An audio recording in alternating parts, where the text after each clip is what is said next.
Meaning of discredit. Discredit. Discredit. Discredit. Discredit.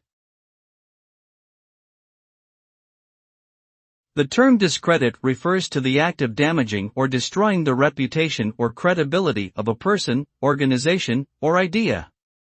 This can be achieved through various means, such as spreading false information or launching personal attacks.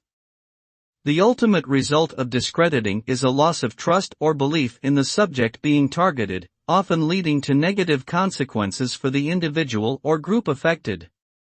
Specifically, the impact of discredit can include social isolation, loss of employment or opportunities, and a diminished ability to influence or persuade others.